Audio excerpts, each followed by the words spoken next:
Previously on Wandering Wagners. It is weird walking without dogs. It is very weird. I'm like, I don't know what to do with my hands. I'm like Ricky Bobby over here. Not really looking forward to starting this refueling outage.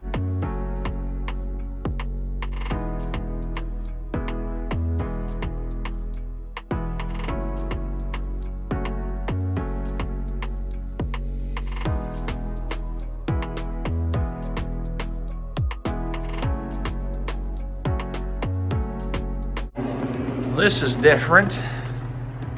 There's no Jeep, there's no Wraith, there's a Piper. We are going to attempt installing some solar on Dave's camper. Bought two of these 200 watt panels to start out, and it's an addiction. It'll grow from there. Big bit you got there, Dave. Yeah, what she said. Originally, we were gonna go up to these cabinets up to the roof, but we found out that the fiberglass cap above, I'll show you, but it kind of wraps up over top of that. So we're gonna go in the closet. Probably gonna go that back corner right there. So up here on the roof, I placed a tape measure just to get a rough estimate or idea of where that bit's gonna come out. When Dave starts drilling, let's see if it's close. You can hear it.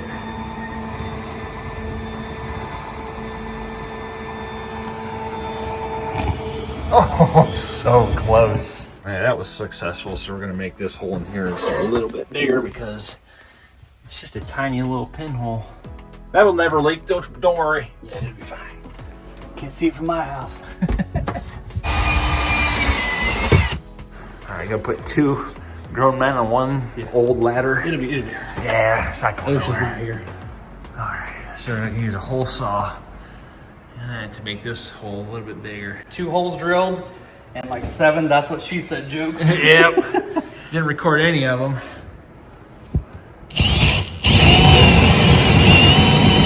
Oh yeah, we got through. This is where we're gonna run the cables through. We marked the holes, so that way we can just drill some pilot holes.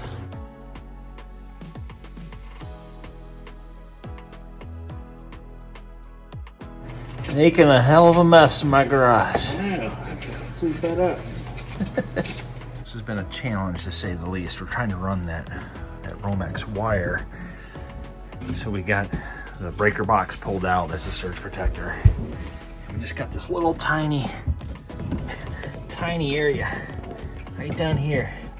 Bring it up. We've taped together our 2 runs of Romex at 6/3. And the plan here is I'll probably lay inside the compartment. There's a access hole right there. And it's gonna run underneath. Dave gets the dirty job. You see, I've already pulled out all the expanding foam. I'm just gonna put it up there underneath this underbelly material all the way back there. It's about where the axles are. Here's where we're gonna run the wires through, right through there. So I'll be laying in here. The storage compartment's never been this clean. I know, look at it. It's uncluttered anyways. You got a lot of space when there's nothing in there. Oh yeah, it's a lot.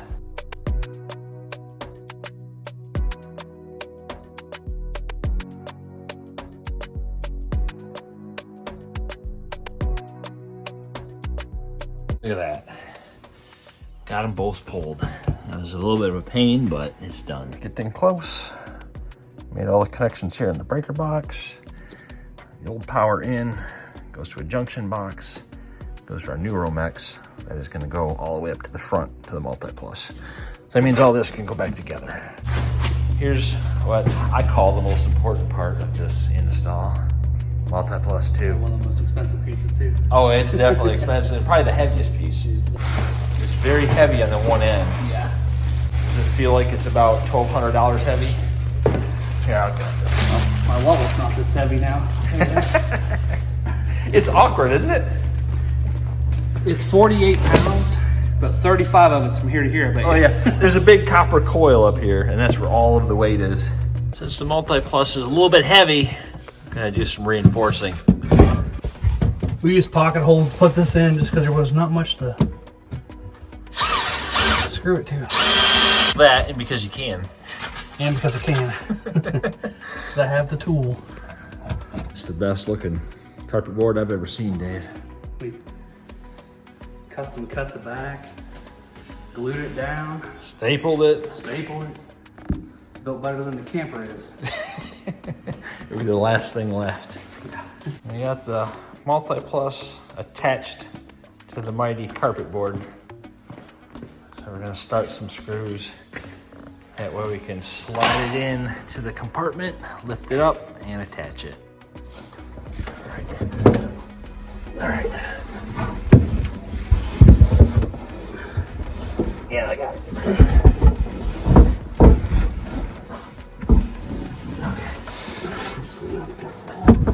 Yep. Starting to look like we're making some progress. I don't know what's on the other side of the wall. I'm just gonna drill. Yeah, there's a multi-plus on the other side. Somewhere. Yeah, let's see if we can maybe miss it. Here's our first hole. This will be where our battery cables go through. Told you it would work. Got the battery in, so I'll show you guys where we put that. This isn't exactly where it's gonna go. We're not real sure. We're gonna run the cables through, see where it hooks up. I thought maybe just running the cables through that hole right there, it would be a straight shot to the battery without having to turn them once they're in the compartment. But we'll see what happens. And then meanwhile, Mike is out here doing all the electrical work. Trying. This is like, what, 60 bucks an hour with your electricity? Yeah, right. You got 50 amp hookup here, right? So meanwhile, while Dave is in there working on the battery box, I got all my connections made out here. Just gotta get the 12 volts connected and program this thing. All right, for my battery box, I just found some little 3/4, they call this 1x2. It's really not. It's like a 3/4 by about 1.5 inches. But then I needed to put it down on the floor. So what I want to do is just shoot some pocket holes in it. Then I'll be able to screw it to the floor that way and screw it together without breaking these boards. I know you could probably screw them together without that, but whatever. I have the Craig jig and I'm just going to use it. I don't get to use this too often. This would be great. Oh yeah. Like you're about to do some serious screwing. Oh man, do some screws. You gonna send it in? Oh yeah. Supposed to clamp this. Yeah, well, we're working on a budget here.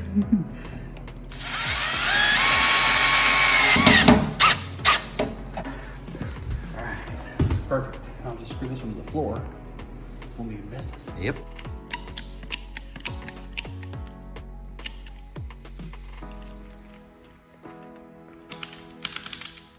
Get the old hydraulic crimper out. Look at that. That's a crimp. Things look good. Then this is the heat gun I always carry for winter camping.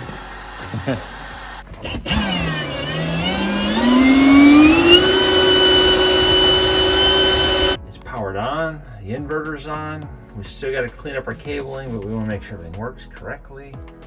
And we're in the process of configuring. All right, so it's running off of an inverter. Microwave's on. TV has a light. T-Mobile internet is powering up, so we're on inverter power. Let's turn on the breaker and make sure everything works on AC. Here goes nothing. There we go. Main's on and it's in bulk charge. You can hear it buzzing. Making progress up here. You got 2 panels mounted. Got 2 panels and 8 holes in the roof. Yeah, but it's not gonna leak. There's no way. So take one of these, either the plus or the minus. Minus. And then we plug these in. So I have a positive lead in my hand, so it plugs, I can't do this one-handed, but it'll plug in like this. And then you've got a negative lead in your hand. Yeah, this negative. So what we're doing is, when we have sunlight hitting the panels, doubling the voltage to lower the amps. So close, Dave. Yeah, we're getting there. So close. A lot of tedious work. Yes, you should take the honor of turning the master switch on. Here we go. You ready? I'm ready. Look at that. I saw lights flash. Ooh. There's no smoke. We finally made it to the end. So we've been working on this for a little bit. It was kind of my fault because I ordered just enough stuff to run the 12-volt fridge, and it kind of escalated from there. And then this week it escalated a little bit more quicker than it usually does. So yeah. Without further ado, we'll show you the final product here. Look at how clean that is. So we got the disconnect switch here. This is where things got carried away a little bit. A lot of blue in here. Got the Lynx power in, got the Lynx Shunt, got the Lynx distributor, got a Servo GX, got a solar controller, got the disconnect for the panels, and then we got a multi-plus 2. And so Dave says this is what makes dry camping possible. Apparently he was standing on his toilet when he was trying to hang a clock in the bathroom when he slipped and fell and hit his head on the sink. Is that what happened? Yep, I have a vision, a revelation. Yeah, so he says this is the key right here. We already saw how long we could run the refrigerator off of the Bluetti AC300. So I think we're gonna take it a step further. Let's turn the AC on this time. And now, instead of just the fridge, let's just run everything. There we go. All 10 circuits are gonna be running off of the AC300. And to supplement it, I have 2 of the PV200 portable solar panels. I'm gonna have to use this extension cable to get from there all the way out there. When you're connecting these cables, they're labeled. It says DC1 PV plus, it says DC1 PV negative. You have 2 sets here because you have 2 solar controllers built into this. No panels plugged in yet, but you can see we are currently running at 1,234 watts of AC load. 400 watts of panels is not going to keep up with that demand, but there's a lot of stuff running right now. But it should help supplement it. In the settings, go to the second page. There's a working mode. It says standard UPS. I'm going to change that to PV priority. So what that means is that if you have sunlight coming in, it's going to use the solar power versus grid power. Reserve capacity 30%. So if the battery gets down to 30%, it'll switch from solar over to grid. Here's the cable coming out from under the door. I'm gonna put the panels out here.